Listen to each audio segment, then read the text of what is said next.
நம்ம தமிழகத்தை உலுக்கிய இந்த கரூரோட அந்த துரதிருஷ்டவசமான ஒரு சம்பவம், மிகவும் மோசமான ஒரு சம்பவம், தமிழகமே பார்க்காத ஒரு சம்பவம். இதுவரைக்கும் நம்மளுக்கு ரொம்ப தலைகுனிவை ஏற்படுத்தியிருக்கிற சம்பவம்.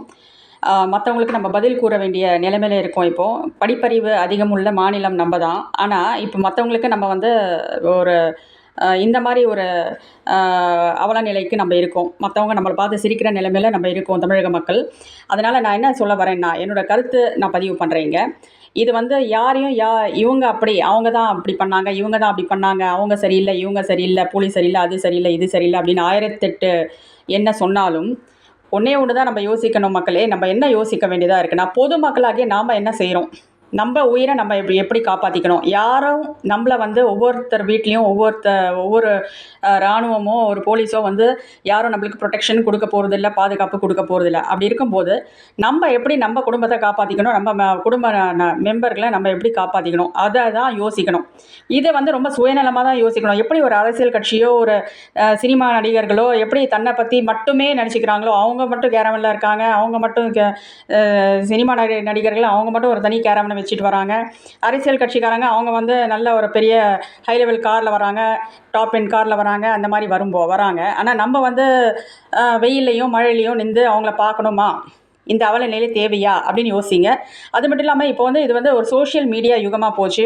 யார் கையில் தான் மொபைல் ஃபோன் அப்படிங்கிறது இல்லை, எல்லார் கையிலையும் மொபைல் ஃபோன் அப்படிங்கிறது இருக்குது இல்லையா? மொபைல் ஃபோன் இல்லாதவங்க யாராவது இருந்தாங்கன்னா இல்லை அப்படின்னு சொல்கிறவங்க அது வந்து 80க்கு மேலே தான், 80 வயசுக்கு மேலே தான் இருப்பாங்கன்னு நினைக்கிறேன். அப்படி மொபைல் ஃபோன் எல்லார் கையிலையும் இருக்குது, எல்லார் வீட்லேயும் இருக்குது. ஒவ்வொரு வீட்லேயும் 4 மொபைல் ஃபோன் இருக்குது. அங்கேருந்து அவங்களோட பேச்சை நம்ம கவனிச்சிக்கலாம்.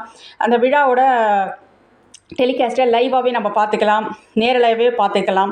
அப்படி இருக்கிறப்போ நம்மள மாதிரி தான் அவங்களும் ஒரு சினிமா நடிகரோ ஒரு கட்சி தலைவரோ ஒரு தொண்டனோ ஒரு தலைவரோ யாராக வேணாலும் இருக்கட்டும், அவர் வந்து இந்த நாட்டுக்கே ஒரு தலைவனாகவும் இருக்கட்டும். ஆனால் அவங்களும் நம்மள மாதிரி ஒரு மனிதர் தான், அவங்களுக்கும் நம்மள மாதிரி 2 கை 2 கால் தான், அதே ஃபேஸ் தான்.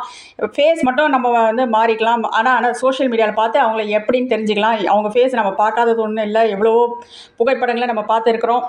அவங்க எப்படி நடக்கிறாங்க அப்படிங்கிறது, உட்காடுறாங்க அப்படிங்கிறத பற்றியும் நம்ம வந்து எல்லா வீடியோஸ்லையும் நம்ம பார்த்துட்டு தான் இருக்கோம். இது வந்து ரொம்ப நம்ம வந்து ஒரு ஸ்பெஷலாக எடுத்துக்க வேண்டிய அவசியமே இல்லை. நம்ம குடும்ப மெம்பர்களை எப்படி நம்ம காப்பாற்றிக்கணும், நம்ம எப்படி பொழைச்சிக்கணும் அப்படிங்கிறத பற்றி தான் நம்ம யோசிக்கணுமே தவிர, மற்றவங்க பின்னாடி நம்ம போனோன்னா அது வந்து நம்ம தலையில் நம்மளே மண்ணை போட்டுக்கிற மாதிரி தான். நம்ம தான் இனிமேல் வீழ்ச்சிக்கணும், பொதுமக்கள் தான் இனிமேல் வீழ்த்திருக்கணும். மற்றவங்க வந்து ஒரு கர்ப்பிணி பெண்ணை வந்து ஒரு கூட்டத்தில் போய் நான் பார்ப்பேன், ஒரு தலைவனை போய் பார்ப்பேன் அப்படின்னு நினச்சா அந்த தப்பு வந்து அந்த கர்ப்பிணி பெண் மேலேயா அந்த தலைவன் மேலேயா அப்படின்னு நீங்களே யோசிச்சுக்கோங்க. யார் தப்பு அது அப்படின்னு நினச்சிக்கோங்க. ஒரு டாக்டராக இருந்த அந்த கர்ப்பிணி பெண்ணை நீ போய் கூட்டத்தில் நின்று அந்த தலைவனை போய் பார்த்துட்டு வாமா அப்படின்னு எந்த டாக்டரும் வந்து அட்வைஸ் பண்ண மாட்டாங்க.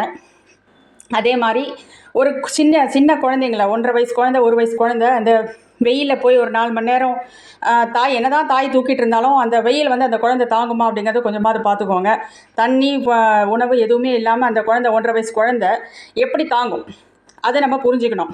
அந்த தாய்க்கு தெரியாதா, அந்த ஒரு அம்மாவுக்கு தெரியாதா அது நம்ம குழந்தை எவ்வளோ நேரம் வெயில் தாங்கும், என்னதான் ஒரு சின்ன வெயில் இருந்தாலும் நம்ம போய் ஒரு வெயிலில் நின்றாலும் நம்ம குழந்தைங்களை போய் நிழல் நிற்க வைப்போம். அப்படி இருக்கிறப்ப எப்படி அந்த குழந்தைங்களாம் நீங்கள் தூக்கிட்டு வந்தீங்க, அந்த மக்கள்லாம் எப்படி தூக்கிட்டு வந்தாங்க அப்படிங்கிறத என்னால் தாங்கிக்கவே முடியல, ஜீரணிக்கவே முடியல.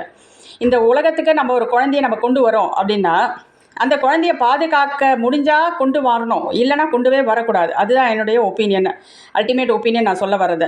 ஒரு குழந்தைய நம்ம வந்து இந்த உலகத்துக்கு வந்து நம்ம கொண்டு வரோம் அப்படின்னா அது ப்ரொடக்டிவாக இருக்கணும், அதை வந்து நம்ம பாதுகாக்க தெரியணும். இல்லைன்னா அது வந்து கொண்டே வரக்கூடாது. நம்ம எப்படி ஒரு மிருகம் கூட தன்னுடைய குழந்தைய வந்து ரொம்ப அழகாக பாதுகாக்குது. ஒரு பூனை பார்த்துக்கோங்க, ஒரு நாய் பார்த்துக்கோங்க, அது வந்து நிழலில் கொண்டு போய் வைக்கும் தன்னுடைய குட்டியை. இப்படியா கொண்டு போய் ஒரு வெயிலையோ ஒரு மழையிலையோ கொண்டு போய் அது வந்து தத்தளிக்க வைக்குமா? கொஞ்சம் நினச்சி பாருங்கள், மனசு திருந்துங்க. இனிமேல் யார் பின்னாடியும் யார் ஓடுறதையும் கொஞ்சம் நிறுத்துங்க. நம்மளை பாதுகாத்துக்கிட்டா ரொம்ப நல்லது. எப்படி ஆட்சி செய்கிறாங்க அதை பாருங்கள். அவங்களுடைய அஜெண்டா பாருங்கள், அவங்க என்னென்ன அவங்க மோட்டிவ் பாருங்கள், அவங்களோட ஆப்ஜெக்டிவ்ஸ் என்ன பாருங்கள், அவங்களோட லட்சியம், அவங்க பிற்காலத்தில் என்னென்ன செய்ய போகிறோம் அப்படிங்கிறத அவங்க வந்து ஒரு வரையறுத்து கூறுவாங்க.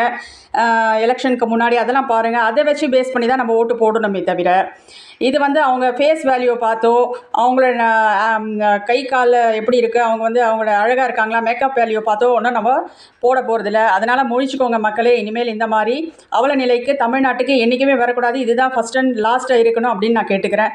நன்றி. நம்ம தமிழகத்தை உலுக்கிய இந்த கரூரோட அந்த